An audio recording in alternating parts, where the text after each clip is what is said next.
Hello everyone. तो आज हम इस वीडियो के माध्यम से गुजरात बोर्ड का हिंदी जो कि क्लास 12th का है, इसके सैम्पल पेपर को कर रहे थे। इसका पार्ट 1 हमने इससे पहले वाले वीडियो में किया। अगर आपने वो प्रैक्टिस नहीं किया है 20 क्वेश्चन का, तो पहले आप उन 20 क्वेश्चन को अटैम्प्ट करें, उसके बाद आप इस क्वेश्चन को करें। तो इसमें हमने टोटल 30 क्वेश्चन लिए हैं जो कि MCQ फॉर्म में है। सबसे पहले इसमें आपको खुद से आंसर देकर देखना है और फिर आपको देखना है कि आपका आंसर राइट था या रॉन्ग था। तो आइए इसे हम स्टार्ट करते हैं। सबसे पहला क्वेश्चन है, लेखक के पिताजी घर बनाने के लिए कहाँ से चिकनी मिट्टी लाते थे? आंबा तालाब, सरोवर, नदी या हंस तालाब? तो इसका सही आंसर होगा आंबा तालाब। सेकंड क्वेश्चन है, लेखक ने अपना कैसा घर बेचने का विचार किया? तो लेखक का कैसा घर था? नया था, पुश्तैनी था, शहर का घर था या बड़ा घर था? तो लेखक ने अपना कैसा घर बेचने का विचार किया? वो था पुश्तैनी घर। पूर्वजों का जो उसका घर था वो उसने बेचने का निर्णय लिया। नेक्स्ट क्वेश्चन है, अग्निकुंड सिकुड़कर क्या बन गया? रेडियम, यूरेनियम, पृथ्वी या कुछ भी नहीं? तो इसका सही आंसर होगा पृथ्वी। अग्निकुंड सिकुड़कर पृथ्वी बन गया। नेक्स्ट क्वेश्चन है, रेडियम किस प्रजा से दुखी है? अमेरिका, भारतवासी, जापानी या चीनी? तो अगर आपने चैप्टर पढ़ा है अच्छे से तो आपको पता होगा कि रेडियम भारतवासी प्रजा से दुखी है। 25वां क्वेश्चन है, रेडियम की आत्मकथा पाठ के लेखक का नाम बताइए। महावीर प्रसाद द्विवेदी, हरिशंकर परसाई, यशपाल या नामवर सिंह? तो रेडियम की आत्मकथा पाठ के लेखक का नाम है महावीर प्रसाद द्विवेदी जी। ये हमें एक एक चैप्टर के जो लेखक हैं, कवि हैं, कवयित्री हैं, इनका नाम हमें लर्न होना चाहिए ताकि किस प्रकार से भी अगर चैप्टर में से कोई भी क्वेश्चन पूछे, कितना भी घुमाए, आपको उसका आंसर आ जाए। तो एक एक चैप्टर के एक एक शब्दों पर हमें ध्यान देना है। नेक्स्ट क्वेश्चन है, किस साल में सुभाष बाबू को कलकत्ता कांग्रेस से ठोकर मिली? 1918, 1928, 1914 या 1938? तो इसका सही आंसर होगा 1928। नेक्स्ट क्वेश्चन है, सुभाष बाबू का जीवन पथ कैसा रहा? सुखमय रहा, संघर्षमय रहा, आनंदमय रहा या भावमय रहा? तो सुभाष बाबू का जीवन पथ संघर्षमय रहा, संघर्षों से भरा हुआ जीवन था उनका। नेक्स्ट क्वेश्चन है, हरिशंकर परसाई का जन्म किस राज्य में हुआ था? गुजरात में, उत्तर प्रदेश में, मध्य प्रदेश में या छत्तीसगढ़ में? तो हरिशंकर परसाई जी का जन्म मध्य प्रदेश में हुआ था। ये आपके जहाँ पे भी लेखक का इंट्रोडक्शन दिया है स्टार्टिंग में ही चैप्टर के, तो वो भी हमें ध्यान में रखना है। नेक्स्ट है, एक और जन्मदिन व्यंग्य लेख किस पुस्तक से लिया गया है? ये जो एक और जन्मदिन है, ये कौन सी पुस्तक से लिया गया है? एक और जन्मदिन से, मेरी श्रेष्ठ व्यंग्य रचनाएं से, सरस्वती चंद्र से या कर्म भूमि से? तो ये लिया गया है मेरी श्रेष्ठ व्यंग्य रचनाएं से। नेक्स्ट क्वेश्चन है, राम की झोपड़ी डैश जंगलों के आसपास किसी टेकरी पर है? नेक्स्ट, टूटी फूटी बिखरी पड़ी है? नेक्स्ट, कोई नहीं रहता है या अयोध्या में बनी है? तो इसका सही आंसर क्या होगा? राम की जो झोपड़ी है वो जंगलों के आसपास किसी टेकरी पर है। तो ये सारी जो लाइनें हैं ये कहाँ से, पूरे के पूरे क्वेश्चन आपके चैप्टर से ही पूछा जाता है। एक भी क्वेश्चन आपका चैप्टर के बाहर से नहीं आने वाला है। तो एक एक क्वेश्चन को हमें बहुत ही अच्छे से करना है। और ये आप कब कर पाएंगे, जब आप चैप्टर को बहुत अच्छे से पढ़ेंगे। तो एक एक चैप्टर को अच्छे से रीड करें ताकि आपसे कोई भी क्वेश्चन छूटे ना। नेक्स्ट क्वेश्चन है, गृहिणी बहुत उद्विग्न थी क्योंकि वह बीमार थी। शहर में कर्फ्यू लगा था, 12 बजे भी लोग लौटे नहीं थे या बारिश ज़्यादा थी। तो क्यों उद्विग्न थी, क्यों व्याकुल थी? क्योंकि 12 बजे भी लोग लौटे नहीं थे। नेक्स्ट क्वेश्चन है, अयोध्या वासियों ने कैसे प्रभात की कल्पना की थी? अंधेरी, उदासीन, सुखमय या मंगलमय? तो अयोध्या वासियों ने मंगलमय प्रभात की कल्पना की थी।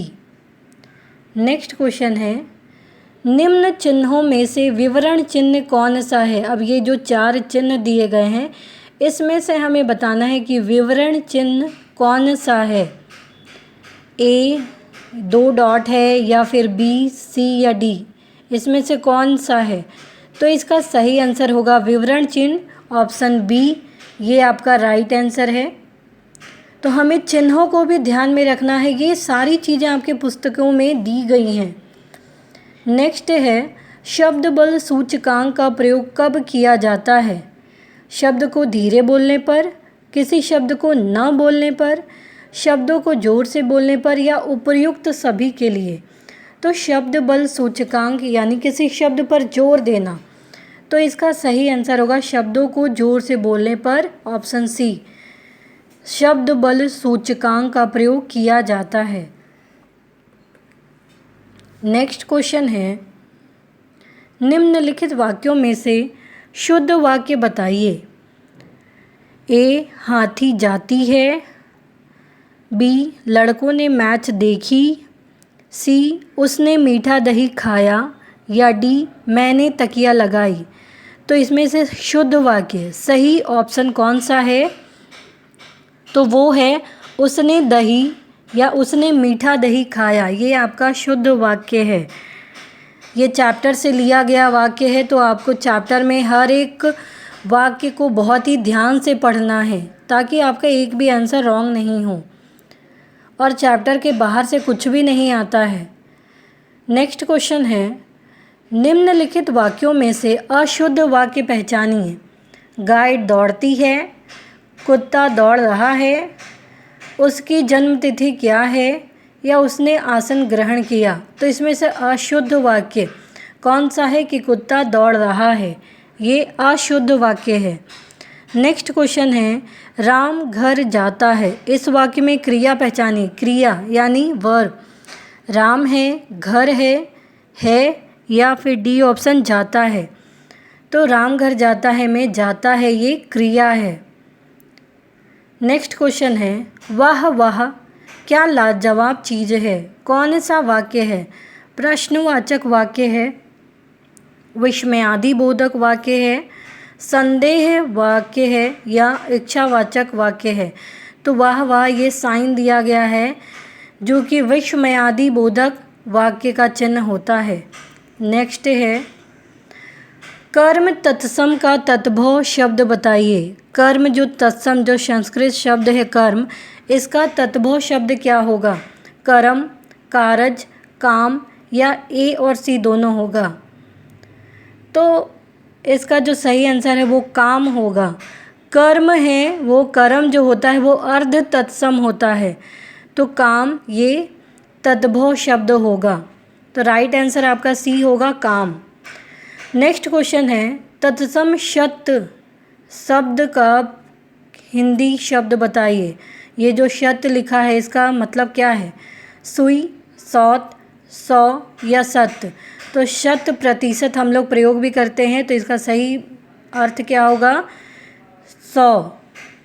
नेक्स्ट है, बहुत शब्द का विशेषण बताइए। ज़्यादा, बहुतत्व, बहुतायत या बहुत। तो इसका सही आंसर होगा बहुतायत, ये विशेषण है।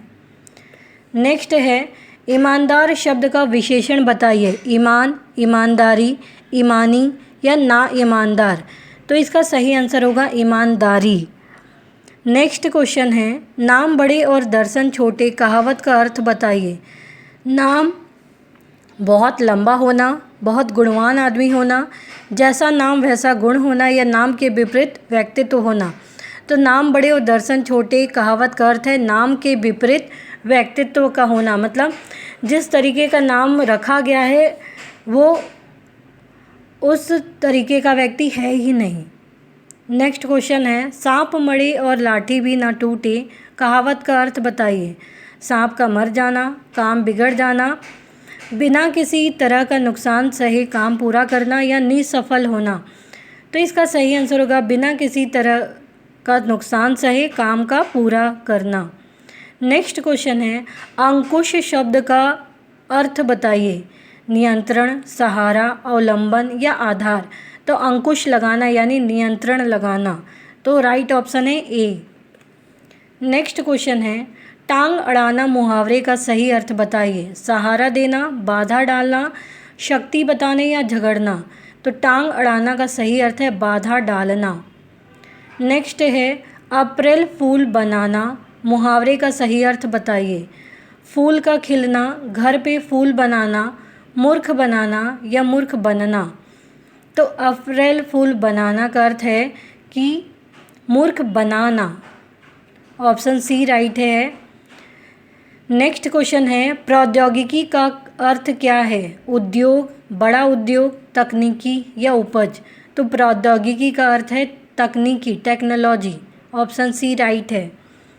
नेक्स्ट क्वेश्चन है, पर्यावरण पर्यटन का विचार भारतीय सर्वेक्षण विभाग ने कब किया। 1998 में, 1958 में, 2001 में या 2011 में। तो इसका राइट आंसर होगा 2001 में।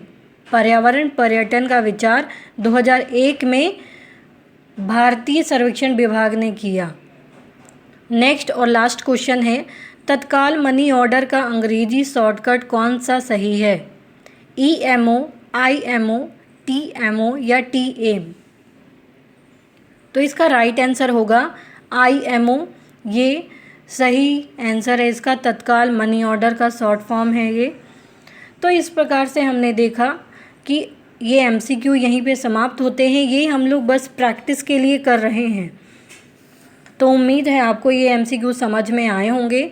तो प्लीज़ आप इस वीडियो को लाइक करना, शेयर करना, सब्सक्राइब करना, कमेंट करना, बेल आइकन दबाना ना भूलें। Thank you.